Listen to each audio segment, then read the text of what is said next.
അച്ചടക്ക നടപടിയുടെ ഭാഗമായി ആഭ്യന്തര വകുപ്പിൽ നിന്നും 144 പോലീസ് ഉദ്യോഗസ്ഥരെ പിരിച്ചുവിട്ടുവെന്ന് മുഖ്യമന്ത്രി പറഞ്ഞത് ശുദ്ധനുണയാണെന്ന് മുൻ ആഭ്യന്തര വകുപ്പ് മന്ത്രിയും പ്രതിപക്ഷ നേതാവുമായിരുന്ന രമേശ് ചെന്നിത്തല. 50-ൽ താഴെ ആൾക്കാരെ പിരിച്ചുവിട്ടിട്ടുള്ളൂ എന്നാണ് ക്രൈം റെക്കോർഡ്സ് ബ്യൂറോയുടെ കണക്ക് സൂചിപ്പിക്കുന്നത്. ആയതിനാൽ പിരിച്ചുവിട്ടുവെന്ന് മുഖ്യമന്ത്രി പറയുന്ന 144 പേരുടെയും പട്ടിക പുറത്തുവിടണമെന്ന് ചെന്നിത്തല വെല്ലുവിളിച്ചു. ഇല്ലാത്ത പക്ഷം പറഞ്ഞ ഈ അവകാശവാദം പിൻവലിച്ച് മാപ്പു പറയാൻ മുഖ്യമന്ത്രി തയ്യാറാകണമെന്നും ചെന്നിത്തല ആവശ്യപ്പെട്ടു. ബോധപൂർവം നുണ പറഞ്ഞ് സഭയെയും ജനങ്ങളെയും തെറ്റിദ്ധരിപ്പിക്കുകയാണ് മുഖ്യമന്ത്രി ചെയ്തതെന്നും നിയമസഭയിൽ തെറ്റായ വിവരം നൽകിയതിന് മുഖ്യമന്ത്രിക്കെതിരെ സ്പീക്കർക്ക് അവകാശ ലംഘനത്തിന് നോട്ടീസ് നൽകുമെന്നും ചെന്നിത്തല പറഞ്ഞു. ആയുഷ് മേഖലയിൽ നടപ്പിലാക്കുന്ന നൂതന സംരംഭങ്ങൾക്കുള്ള അംഗീകാരമാണ് ആയുഷ് മേഖലയിൽ നടപ്പിലാക്കിയ വിവരസാങ്കേതിക വിദ്യാ സേവനങ്ങൾ എന്ന വിഷയത്തിൽ കേരളത്തെ നോഡൽ സംസ്ഥാനമാക്കിയതെന്ന് ആരോഗ്യവകുപ്പ് മന്ത്രി വീണ ജോർജ്. നീതി ആയോഗ് വിളിച്ചു ചേർത്ത 4ാമത് ചീഫ് സെക്രട്ടറിമാരുടെ സമ്മേളനത്തിലാണ് കേരളത്തെ നോഡൽ സംസ്ഥാനമായി തെരഞ്ഞെടുത്തത്. ദേശീയപാതയിലെ പെട്രോൾ പമ്പുകളിലെ ശൗചാലയം പ്രവൃത്തി സമയങ്ങളിൽ മാത്രം തുറന്നുകൊടുത്താൽ മതിയെന്ന് ഹൈക്കോടതി ഡിവിഷൻ ബെഞ്ച്.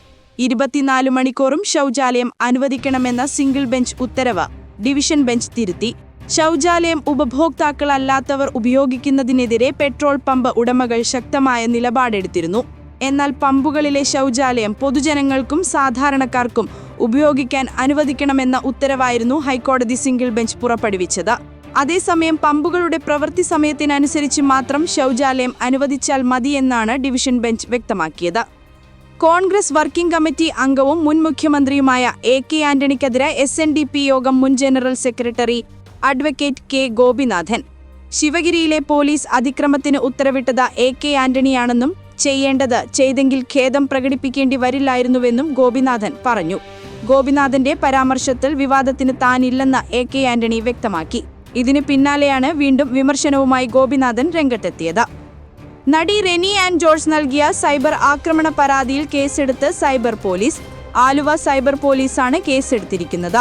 രാഹുൽ ഈശ്വർ, ഷാജിൻ സ്കറിയ, വിവിധ സാമൂഹ്യ മാധ്യമ അക്കൗണ്ടുകൾ, ഓൺലൈൻ യൂട്യൂബ് ചാനലുകൾ എന്നിവർക്കെതിരെയാണ് റെനിയുടെ പരാതി. മുഖ്യമന്ത്രിക്കും DGPക്കും നൽകിയ പരാതിയാണ് ആലുവ സൈബർ പോലീസിന് കൈമാറിയത്. പത്തനംതിട്ടയിലെ പോക്സോ കേസ് അട്ടിമറിയിൽ തിരുവല്ല DYSP നന്ദകുമാർ, ആറന്മുള CI പ്രവീൺ എന്നിവർക്കെതിരെ നടപടിക്ക് ശുപാർശ ചെയ്തത് ആഭ്യന്തര വകുപ്പ്. SP ചൈത്ര തെരേസ ജോണിയുടെ അന്വേഷണത്തിനൊടുവിൽ നടപടിയെടുക്കാനാണ് നിർദ്ദേശം. പോലീസിന്റെയും സർക്കാരിന്റെയും അന്തസ്സ് കളങ്കപ്പെടുത്തുന്ന രീതിയിൽ കേസ് അട്ടിമറിച്ചുവെന്നാണ് കണ്ടെത്തൽ. സാമൂഹ്യ മാധ്യമങ്ങളിലും ചില മാധ്യമങ്ങളിലും തനിക്കെതിരെ നടക്കുന്ന പ്രചരണങ്ങൾക്കെതിരെ പോലീസിനും വനിതാ കമ്മീഷനും പരാതി നൽകുമെന്ന CPM നേതാവും അധ്യാപികയുമായ KJ ഷൈൻ ടീച്ചർ. മുഖ്യമന്ത്രിക്കും DGPക്കും സംസ്ഥാന വനിതാ കമ്മീഷനും തെളിവുകൾ സഹിതം പരാതി നൽകുമെന്നും സ്വന്തം നഗ്നത മറച്ചുപിടിക്കാൻ മറ്റുള്ളവരുടെ ഉടുതുണി പറിച്ചെടുക്കുന്ന രാഷ്ട്രീയ പാപ്പരത്വം അവസാനിപ്പിക്കാൻ ഇതിന് പിന്നിൽ പ്രവർത്തിച്ചവർ തയ്യാറാകണമെന്നും KJ ഷൈൻ പറഞ്ഞു.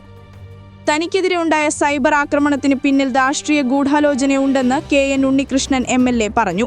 തന്റെ രാഷ്ട്രീയ ജീവിതം കളങ്കപ്പെടുത്താനുള്ള ശ്രമമാണിതിന് പിന്നിലുള്ളതെന്നും അദ്ദേഹം പറഞ്ഞു. വ്യാജ പ്രചരണം നടത്തുന്നവർക്കെതിരെ നിയമപരമായും രാഷ്ട്രീയപരമായും നടപടി സ്വീകരിക്കുമെന്നും അദ്ദേഹം വ്യക്തമാക്കി. CPM വനിതാ നേതാവ് KJ ഷൈനിനെതിരായ സൈബർ ആക്രമണവും ആരോപണവുമെല്ലാം CPM അധികാര രാഷ്ട്രീയത്തിന് പിന്നിലെ ഗൂഢാലോചനയുടെ ഭാഗമാണെന്ന് എറണാകുളം DCC പ്രസിഡന്റ് മുഹമ്മദ് ഷിയാസ് പറഞ്ഞു. അതിന്റെ ഉത്തരവാദിത്വം കോൺഗ്രസിന്റെ തലയിൽ വെച്ചിട്ടാൽ കാര്യമില്ലെന്നും മുഹമ്മദ് ഷിയാസ് പറഞ്ഞു.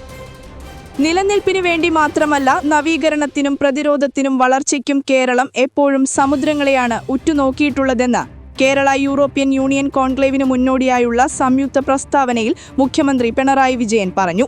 നീല സമ്പദ് വ്യവസ്ഥ വഴി ഇന്ത്യ യൂറോപ്പ് സഹകരണത്തിന് കേരളം പാലമായി മാറുമെന്ന് പ്രതീക്ഷിക്കുന്നതായി അദ്ദേഹം വ്യക്തമാക്കി. സാഹിത്യകാരി അരുന്ധതി റോയിയുടെ പുതിയ പുസ്തകത്തിന്റെ കവർ ചിത്രത്തിനെതിരായ ഹർജിയിൽ കേരള ഹൈക്കോടതി കേന്ദ്ര സർക്കാരിനോട് വിശദീകരണം തേടി. Mother Mary comes to me എന്ന പുസ്തകത്തിന്റെ കവർ ചിത്രമായി പുകവലിക്കുന്ന ചിത്രം നിയമപരമായ മുന്നറിയിപ്പ് നൽകാതെ പ്രസിദ്ധീകരിച്ചുവെന്നാണ് പരാതി. പുകയില ഉൽപ്പന്നങ്ങളുടെ ഉപയോഗവുമായി ബന്ധപ്പെട്ട് നിയമപ്രകാരമുള്ള മുന്നറിയിപ്പ് നൽകാതെയാണ് ചിത്രം പ്രസിദ്ധീകരിച്ചതെന്നതിനാൽ പുസ്തകം വിൽക്കുന്നത് തടയണമെന്ന് അഭിഭാഷകനായ ഹർജിക്കാരൻ രാജസിംഹൻ ആവശ്യപ്പെട്ടു. MLA KT ജലീലിനെതിരെ ആഞ്ഞടിച്ച PV Anwar. മുസ്ലിം മലപ്പുറം വിരുദ്ധ പരാമർശങ്ങൾ നടത്തുന്ന വെള്ളാപ്പള്ളി നടേശനെ പിന്തുണയ്ക്കാൻ ഒരു രാഷ്ട്രീയ നേതാവും വന്നിട്ടില്ല എന്നും പക്ഷേ KT ജലീൽ വന്നുവെന്നും അൻവർ പറഞ്ഞു. ഉന്നത വിദ്യാഭ്യാസ മന്ത്രിയായിരുന്നല്ലോ KT ജലീൽ. എന്നിട്ട് അദ്ദേഹം മലപ്പുറത്തിനു വേണ്ടി എന്ത് ചുക്കാണ് ചെയ്തതെന്നും PV അൻവർ വാർത്താ സമ്മേളനത്തിൽ ചോദിച്ചു. മുഖ്യമന്ത്രിയുടെ രാജി ആവശ്യപ്പെട്ട് നിയമസഭയിലേക്കും സെക്രട്ടേറിയറ്റിലേക്കും KSU നടത്തിയ മാർച്ചിൽ സംഘർഷം. 17 പ്രാവശ്യം ജലപീരങ്കി പ്രയോഗിച്ചുവെങ്കിലും പ്രവർത്തകർ പിരിഞ്ഞുപോയില്ല. സമരക്കാർ സെക്രട്ടേറിയറ്റിലേക്ക് ചാടിക്കടക്കാൻ ശ്രമിച്ചപ്പോൾ പോലീസ് ലാത്തി വീശി. സംസ്ഥാന പ്രസിഡന്റ് അലോഷ്യസ് സേവ്യർ അടക്കം 12 പേരെ അറസ്റ്റ് ചെയ്തു. KSUക്കാരെ മുഖം മൂടി ധരിപ്പിച്ചതിനും പോലീസ് മൂന്നാം മുറയ്ക്കുമെതിരെയായിരുന്നു നിയമസഭാ മാർച്ച്.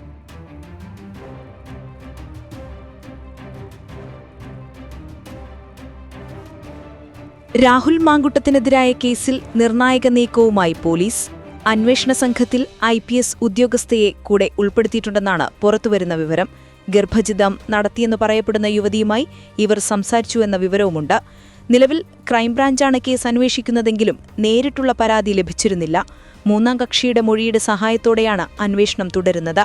കോഴിക്കോട് ലഹരിമരുന്നുപയോഗത്തിനിടെ മരിച്ച യുവാവിന്റെ മൃതദേഹം സുഹൃത്തുക്കൾ ചതുപ്പിൽ ചവിട്ടിത്താഴ്ത്തിയ കേസിൽ കഴിഞ്ഞ ദിവസം പിടിയിലായ 2ാം പ്രതിയുമായി പോലീസ് തെളിവെടുപ്പ് നടത്തി. അന്ന് നടന്ന സംഭവങ്ങൾ വിശദമായി രഞ്ജിത്തിൽ നിന്നും പോലീസ് ചോദിച്ചറിഞ്ഞു. അസ്ഥികൾ ഒഴുക്കിയെന്ന് പ്രതികൾ പറയുന്ന വരക്കൽ ബീച്ചിലും തെളിവെടുപ്പ് നടന്നു. മറ്റ് 2 പ്രതികളെയും 2 ദിവസത്തെ കസ്റ്റഡിയിൽ ലഭിച്ചിട്ടുണ്ട്. 5ാമത് ലോകത്തേക്ക് കോൺഫറൻസിന്റെ ഭാഗമായി കേരളത്തിലെത്തിയ അന്താരാഷ്ട്ര പ്രതിനിധി സംഘം നിലമ്പൂർ സന്ദർശിക്കുന്നു.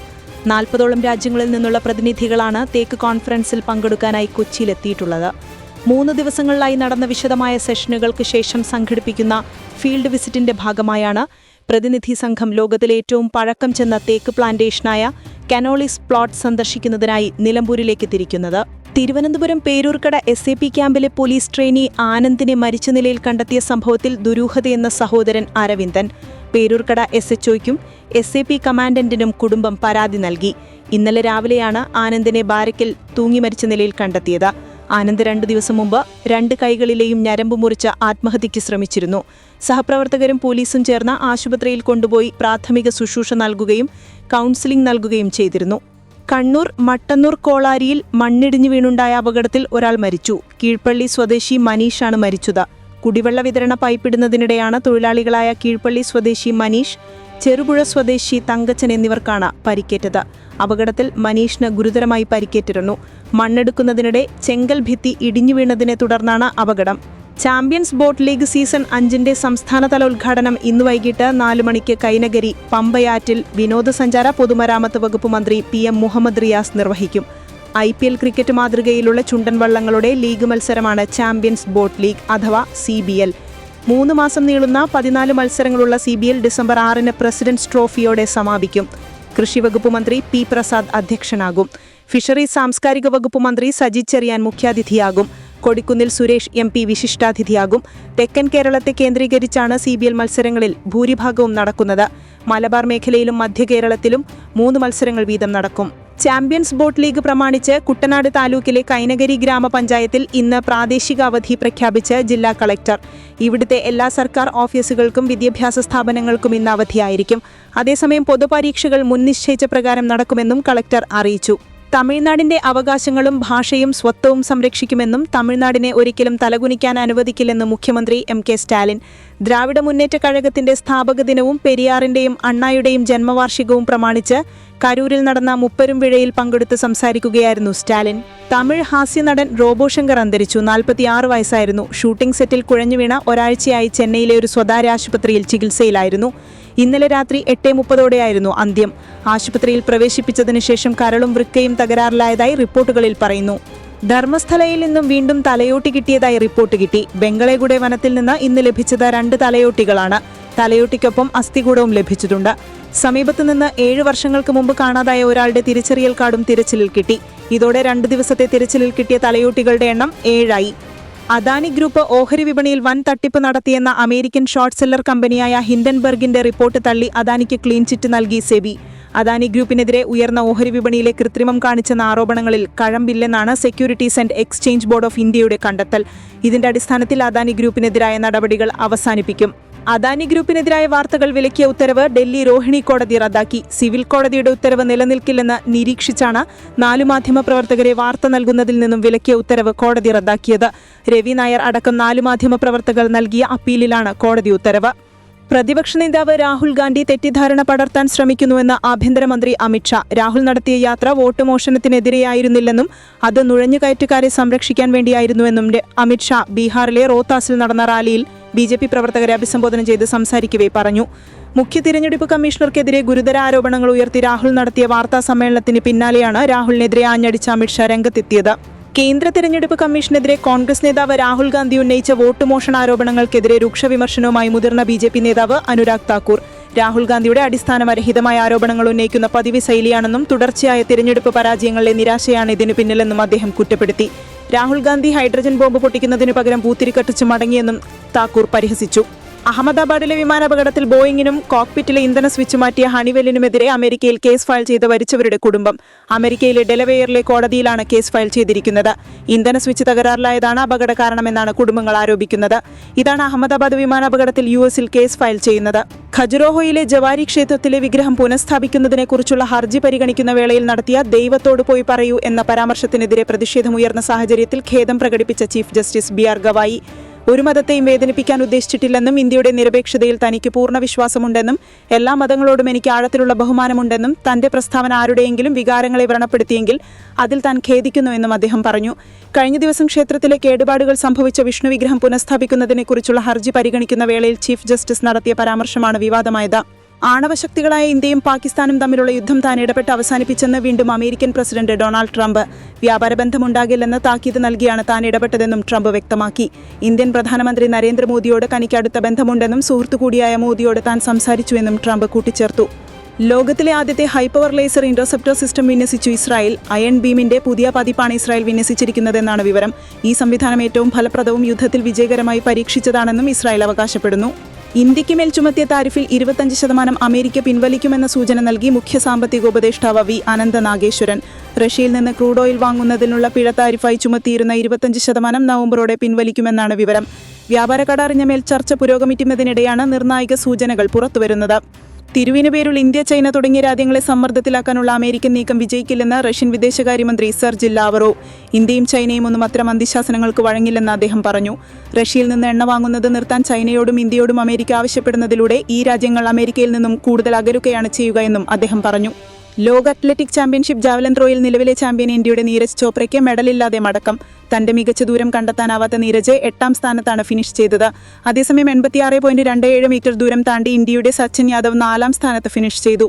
തന്റെ 4ാം ശ്രമത്തിൽ തന്നെ 88.16 മീറ്റർ ദൂരം താണ്ടി ട്രെൻബാങ്കോയുടെ കെഷോം വാൽക്കോട്ടാണ് സ്വർണം നേടിയത്. ഏഷ്യൻ കപ്പ് ക്രിക്കറ്റിലെ ആവേശ പോരാട്ടത്തിൽ അഫ്ഗാനിസ്ഥാനെ 6 വിക്കറ്റിന് വീഴ്ത്തി ശ്രീലങ്ക ഗ്രൂപ്പ് ചാമ്പ്യന്മാരായി സൂപ്പർ 4-ലെത്തി. ആദ്യം ബാറ്റ് ചെയ്ത അഫ്ഗാനിസ്ഥാൻ ഉയർത്തിയ 170 റൺസിന്റെ വിജയലക്ഷ്യം കുശാൽ മെൻഡീസിന്റെ അപരാജിത അർദ്ധ സെഞ്ചുറിയുടെ തരത്തിൽ ശ്രീലങ്ക 4 വിക്കറ്റ് നഷ്ടത്തിൽ 18.4 ഓവറിൽ മറികടന്നു. 52 പന്തിൽ 57 റൺസുമായി കുശാൽ മെൻഡീസ് പുറത്താവാതെ നിന്നു. ഈ വിജയത്തോടെ ഗ്രൂപ്പ് ബിയിൽ ശ്രീലങ്കയും ബംഗ്ലാദേശും സൂപ്പർ 4-ലെത്തിയപ്പോൾ അഫ്ഗാനിസ്ഥാൻ സൂപ്പർ 4-ലെത്താതെ പുറത്തായി. 2025 ഓഗസ്റ്റ് വരെയുള്ള കണക്കുകൾ പ്രകാരം രാജ്യത്തെ മൊത്തം സ്വർണ്ണൽ വായ്പകൾ 2.94 ലക്ഷം കോടി രൂപയിലെത്തി. 2024 ജൂലൈയിൽ 1,32 ലക്ഷം കോടി മാത്രമായിരുന്നു. അതായത് 122% വർധനവാണ് ഒരു വർഷം കൊണ്ടുണ്ടായിരിക്കുന്നത്. നടപ്പ് സാമ്പത്തിക വർഷത്തിലും സ്വർണ്ണവായ്പകൾ തകർത്ത് മുന്നേറിയിട്ടുണ്ട്.